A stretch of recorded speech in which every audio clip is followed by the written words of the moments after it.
Help support AMTV by becoming a patron, an AMTV staff member, and following us over on Twitter.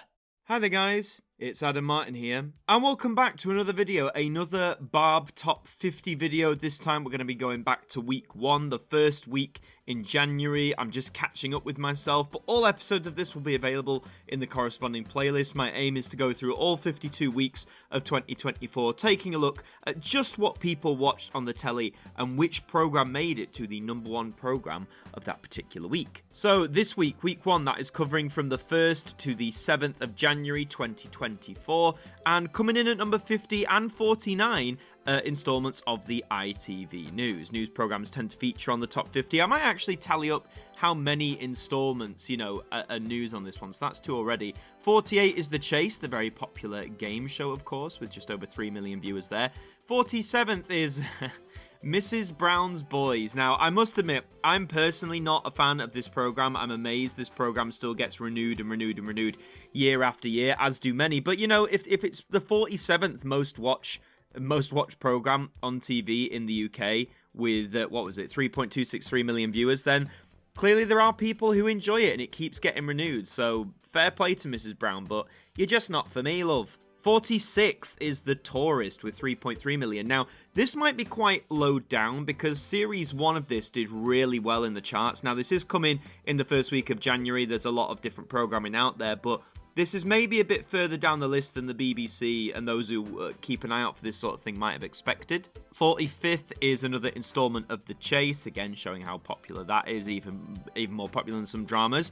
And then we get an interesting one. We have Series 1, Episode 8, so the finale, I'm guessing, of a Netflix series, Fool Me Once, which pulled in 3.552 million viewers. Now, Netflix and streaming services like that have only recently been added to Barb and their ratings tally. It mainly was just broadcast channels on TV, and the streamers are always quite secretive with some of their numbers, but it's interesting to see them now finally be included here. So Netflix cracking the top 50. It might not be the last time. I mean, episode 8, I'm guessing that's the finale, so if the finale's that further down, you might see some early episodes a bit further up, but clearly there's been some drop-off. But yeah, first appearance of Netflix. 43rd is Dragon's Den, a very long-running program that had just over 3.5 million viewers as well. So doesn't that go to show, a more terrestrial program like Dragon's Den that's been on the air for, decades at this point, outperforming Netflix, who have billions of dollars. But then I guess Netflix hosts and produces a lot more content as well. 42nd is another episode of The Tourist, so nice to see that a bit further up in the charts there. So the 46th placement was Sunday's episode. This is now Tuesday's episode. So is that the first one? I think it's the first one, isn't it? That had slightly more. Would I Lie to You coming in 41st there with just shy of 3.6 million viewers. And again, that might be quite a surprise. But, Rob Brydon's a great host and this show is definitely like a favourite amongst many, many people. So to see it in the top 50 is great. And that it still pulls in that consistent audience is great too. 40th then is, here we go, Netflix, Fool Me Once, Series 1. Episode 7, so we had nearly 200,000 people drop off for the finale, it seems. 39th is Mr. Bates versus the Post Office, I'm guessing that's the real story that aired on ITV with 3.785 million viewers, because of course this aired around the time of the drama of the same name, Mr. Bates versus the Post Office, that aired during week 1 of 2024. So I've got a sneaking suspicion you might see that particular program higher up in this list, but for the real story, as it were, to come top 50 as well, clearly shows that a lot of people were taking an interest in this. Far more people were taking an interest in it that had been brought up in mainstream media of years past. 38th is Ant and Dec's Limitless Win. Obviously, those two are very popular.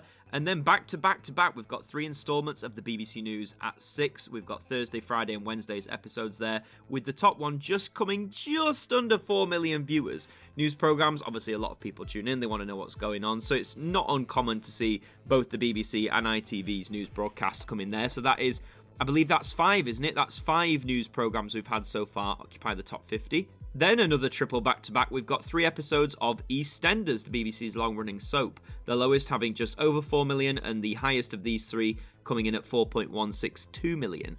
Again, I've mentioned plenty of time how it's such a shame, or well, I guess more of a shame for the fans, how EastEnders has sort of fallen out of its grace with the top 50. It used to be top 10 all the time, but, you know, it still makes that top. If you think 50 programs out of every single program that goes out on television and on streaming services as well, the fact that EastEnders still remains here is, I guess, testament to its fan base and its loyalty. 31st, then, we have Wheel of Fortune, which, of course, recently came back with... Was that with Graham Norton as host as well? I know a few people were curious about that one. That pulled in 4.163 million viewers, just missing the top 30 by a whisker.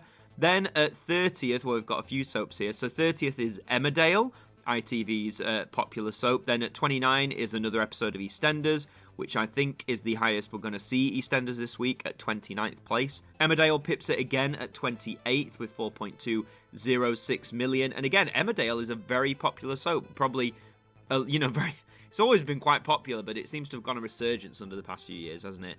27th is The Tourist. Okay, I'm guessing this was the debut episode of the series because this pulled in 4.217 million viewers. So that is quite a big leap from when we last saw The Tourist down at 42nd. So the drop-off rate seems to have been fairly steep, which is a bit of a shame. But, it cracked the top 30 in some way or another. So that's a testament. 26 is the BBC Weekend News. So that's 6 news programmes now. And then at 25th, Fool Me Once, Series 1, Episode 6. Okay, this is interesting. So it does seem like Netflix had the drop-off rate here. This one pulled in 4.286 million viewers, which means the drop-off rate between this and Episode 7 is roughly about 500,000. Then at 24th, we've got the BBC News at 6. That's 7 news programmes in the top 50 now, followed by Emmerdale at 23rd, again, popular soap. 22nd is again Fool Me Once, Series 1, Episode 5. So yeah, a lot of people dropping off. The drop isn't too steep this time between episodes 5 and episode 6. Roughly about, what's that? I'd say 250,000 viewers, so 250,000. But, it's interesting to see that people were dipping from this series as time goes on. But people's viewing habits are very different on a streaming site compared to traditional TV. I'll talk more about that a little bit later. 21st is Emmerdale, and kicking into the top 20, it's also Emmerdale. This is the highest rated episode of Emmerdale for the week. So again, knocking the top 20, that's good. With 4.615 million viewers. So people are clearly very interested in what's happening there. Then a triple threat, no less, of Coronation Street. I believe this is all 3 episodes of that week. So they're occupying 17th, 18th, and 19th. And just like EastEnders, Corrie used to always be within the top 10, often placing number 1 in these charts. So to see it fall, might be a shame for the Corrie fans. But, this is also a program that's gone on for nearly 65 years. 65 years! A lot of potential backstory.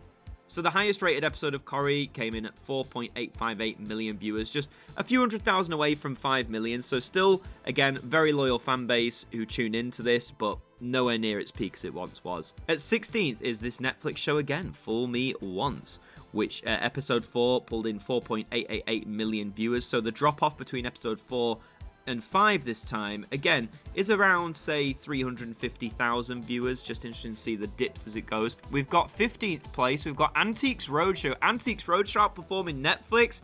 This show, man, I'm telling you, it has such a dedicated fan base with 5.155 million viewers tuning in. And look at that jump between that and Fool Me Once. More than 300,000 viewers, or almost 300,000. 14th is The Masked Singer. Never got the appeal of this. Clearly, its appeal is still strong because, for a show like that to get over 5 million viewers these days is certainly an achievement, so fair play. At 13th, we've got Fool Me Once, Series 1, Episode 3. So you're probably going to see Episodes 2 and 1. I'd be very surprised if they weren't on here.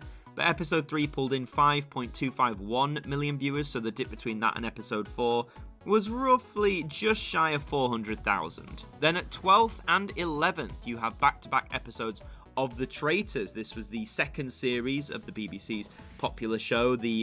Out of the two, the 11th place there, pulling in 5.805 million viewers.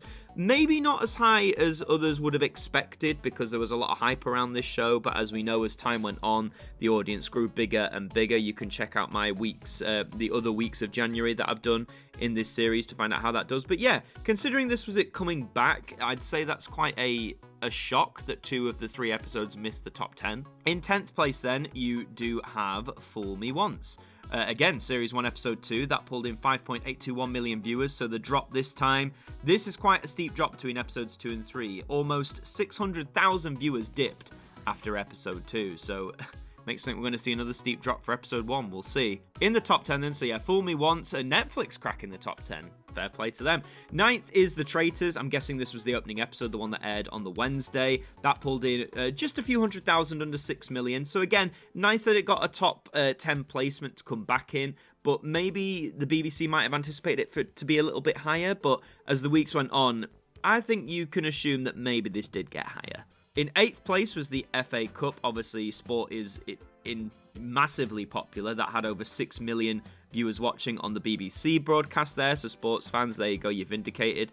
7th place then, here it is, Netflix's highest placement. This is Fool Me Once, the debut episode, which brought in 6.341 million viewers, which means the drop between episodes 1 and 2 is not as bad as I first thought. It's just over 500,000 viewers. I thought it was going to be around 1 million or something like that, so nowhere near as steep as I thought, but still a drop to take note of, absolutely. In 6th place, you have Call the Midwife, which is just at 6.816 million viewers, so just shy of 7 million. Again, this show used to pull in higher numbers than that, as did all television over the last 5-10 years. But again, this is a very long-running show that still brings in audiences of all ages and stuff on a constant basis. So for it to get top 10 still after all this time is only testament to the writing, the quality, the acting, everything about it. The top 5, and let's just say the BBC's nowhere to be seen, which rarely happens. So in 5th place, we have Vera, again, a very long-running but very popular drama series that just inched out Call the Midwife, again, just sort of shy of 7 million viewers.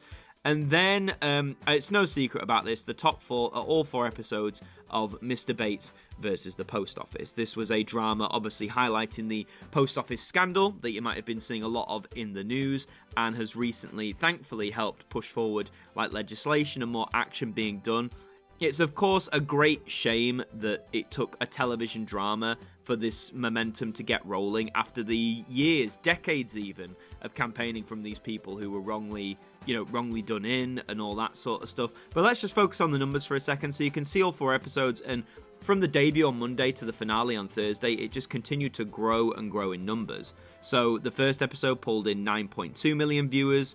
The second episode pulled in 9.4 million viewers.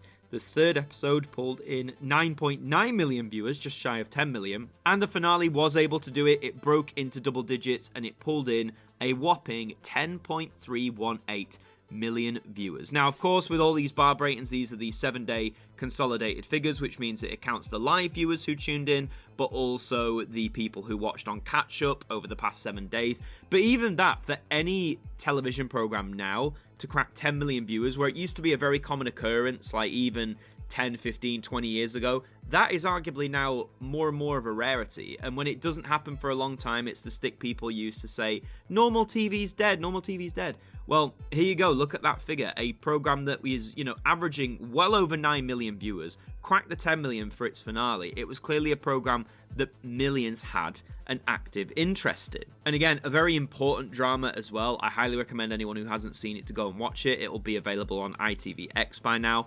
But very powerful, very moving, and just makes you feel very angry and very, sad for the people who were wrongly accused, but angry about the failings of our system, our justice system, and hopefully it will change for the better. Again, it shouldn't have taken an ITV drama for this to happen, but the fact is the ball now is rolling, momentum's happening, and I can only hope that it doesn't just fade out of not just the government consciousness, but the public consciousness as well. It's something very important.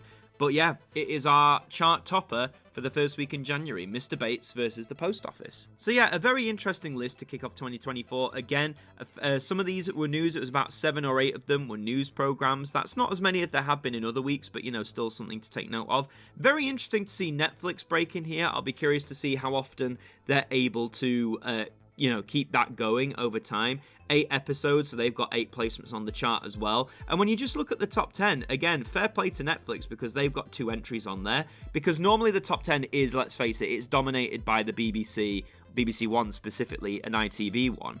So for Netflix as a streaming site, to come in and take 2 slots of the top 10 is quite significant. And I'll be curious to see whether they or any other streaming service is able to do that throughout the year. And in terms of the other spots in the top 10, so 3 of them go to the BBC, and then ITV occupies the entire top 5. When one sole broadcaster can occupy the entire top 5 and have the majority of the top 10, that's a big win for them, so fair play to ITV1 on that one. As usual, here is the little graph format that they provide. This accounts for the top 15 placements. And again, you can see, even look at that gradient. You can see from Antiques Roadshow at 15th up until Vera at 5th that the gradient goes up quite steadily. And then look at the leap between Vera and Mr. Bates versus the Post Office. Even that first episode, Vera got 6.8 million viewers. The Mr. Bates versus the Post Office episode 1 got 9.2. That is a leap of 2.4 million viewers between programs. That is huge. Obviously, Mr. Bates versus the Post Office is not an ongoing series. It's not going to be,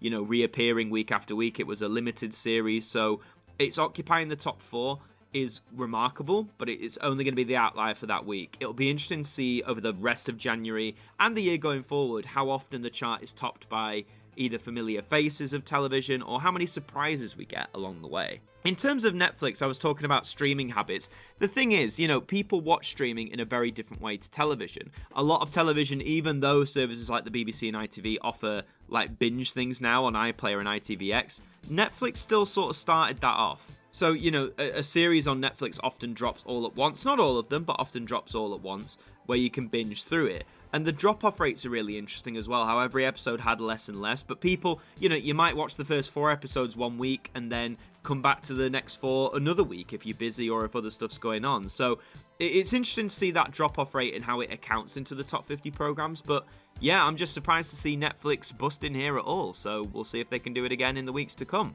But that is all. That is week 1, the top 50 programs. Well done to Mr. Bates versus the Post Office. A very worthy and very important drama to take that top spot. But what do you think? What do you think about this top 50 list? Let me know your thoughts in the comments down below. If you enjoyed this video, please do leave a like on it. It really does help us out. Subscribe to the channel as well if you're brand new, because we would love to have you aboard. And in the meantime, I've been Adam Martyn from AMTV. Thank you for joining me, and I'll see you next time. Thank you to our patrons for helping to support the show, and a special thank you to Macra, Ben Freeman, Ethan Carberry-Holt, Bruce Danton, Globe of Reviews, Derek Chambers, Shaun Knock, Daud Khan, Liam De-Maine, Trev Hughes, AJ Mac 200017, Deck KP20, Simon Harrison, and Evan Hart 38, our AMTV staff members.